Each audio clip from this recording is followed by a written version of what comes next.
Support Lokal, Support Ethical, a Business Responsibility Awareness Project. Mini Sari Sari Store.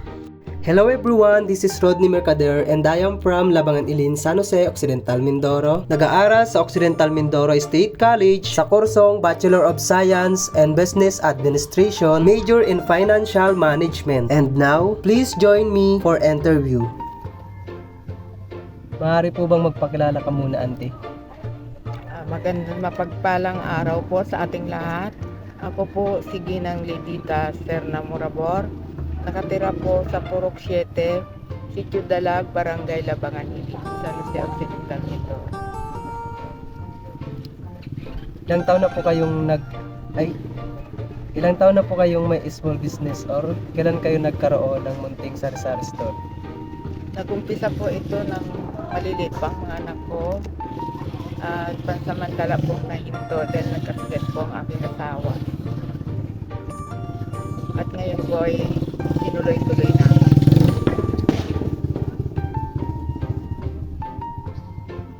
Mahirap po bang magkaroon ng negosyo?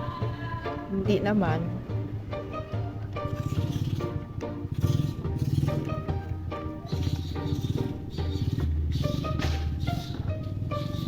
Dito po sa isla, ano po ang advantage at disadvantages ang magkaroon ng negosyo? Sa amin po, kailangan talaga meron kang sariling puhunan. Kasi pag inasa mo lang ito sa pangungutang, maaaring ibabayad mo ng dito sa iyong utang. Kaya kailangan mas maganda yung sarili mong, mag-ipon ka muna ng sarili mo.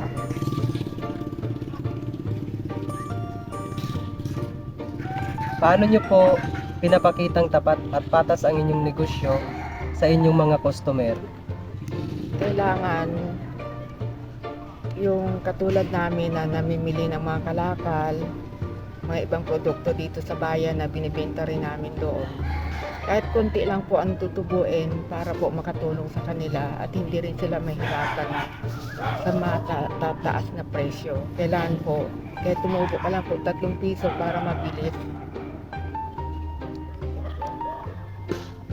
Anong mga paraan ang ginagawa po ninyo para maging responsable sa komunidad o sa kapaligiran? Kasi din po ako ay isang porpis. Kaya kailangan po kung anong mga ano dito sa ating komunidad, kailangan matuto ka rin makisama at makihalubilo at tumulong sa ating kapwa. Tulad minsan po, ano rin po ako kasi ng simbahan, opisyales.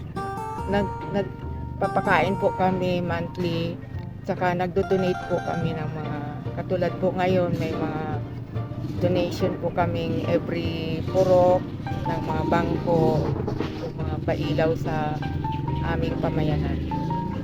At nakikilahok din po kami sa mga aktibidades sa parokya, tulad ng mga pagsasayaw, mga paliksahan po ng magandang lola at marami pa po. Ano po ang pinakamahalagang aral o value na natutunan nyo sa pagpapakatao ng Ano po ang pinakamahalagang aral o value na natutunan nyo sa pagpapatakbo ng mini sari-sari store? Kailangan lang po marunong kang makisama sa iyong kapwa at habaan din po ang pasensya sa mga customer. At kasi parehas lang po natin yung kapwa. At yun po talaga ang ano ko na kailangan. Yung matuto tayong makisama sa kanila, huwag po tayong makapagsalita ng hindi maganda sa kanila. Kailangan kasi tayo ay parang sila rin na ating kapwa na ramdam din natin kung ano nararamdaman nila. Paano nyo po pinamamahalaan ang inyong inventaryo?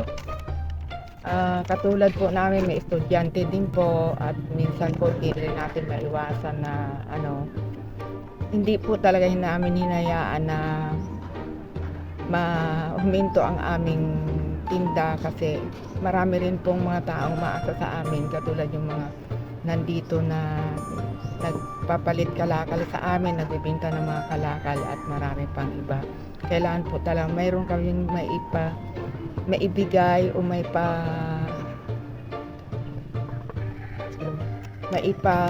kung ano man po ang pangailangan nila, kasi maibigay rin po namin sa kanila para matugunan po ang kanilang pangailangan.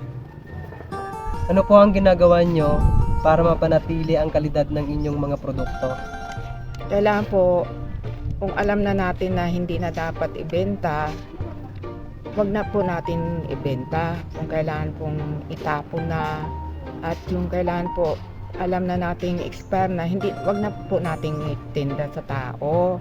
Kailangan po quality. Parang sa ganun po, maiwasan po natin ang mga customer na hindi na pumili sa iba. Paano nyo po hinaharap ang mga hamon sa negosyo tulad ng kompetisyon o pagtaas ng presyo ng mga bilihin? Ay, sa amin naman po dito, hindi naman po kami gano'n na magkakasama kasi isang pisa lang po kami dito. Hindi po kami nag-aaway ng kapwa tindahan namin. Kung magkano po kung ano po ang nakayanan namin ibenta, at halimbawa wala na po kaming tinda, hindi po kami nag-away-away, nagkaisa po kami dito sa aming puro. At nagtutulungan po kami, halimbawa wala po kaming barya, pabarya kami dun sa kabila. At kung hindi man po kami makatawid, pwede pong kami doon ba yung isang tindahan, po kami ng faktura na ibili na lang po kami. Yun po ang ginagawa namin. Ano pa po ang mga plano nyo para sa pagpapalago ng inyong negosyo sa hinaharap? Balak po namin rin magkaroon ng bigasan kasi napakalayo po dito ang bigasan. Kaya katulad ng mga gasolina, mga krudo, gusto po namin yun kasi napakaliit pa po ng puhunan namin, kaya gusto rin po namin padagdagan ito para po magkaroon pa kami ng maraming paninda at madagdagan po ang aming customer. Ano po ang masasabi nyong payo sa mga nagnanais magtayo ng sariling sari-sari store?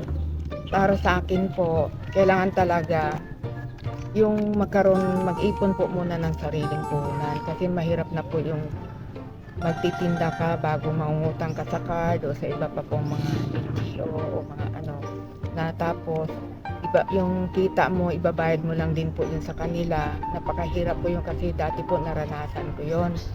Pero yung nagkaroon po kami umulit po kami ng tindahan, yung nagsika po talaga kami ng sariling puhunan. Nang sa ganun po, wala kang isipin na ganung linggo, ganung buwan may babayaran ka. Napakasarap po talagang wala kang binabayarang utang kundi sarili mo talagang puhunan. Yun lamang po, ante, at maraming salamat. Salamat.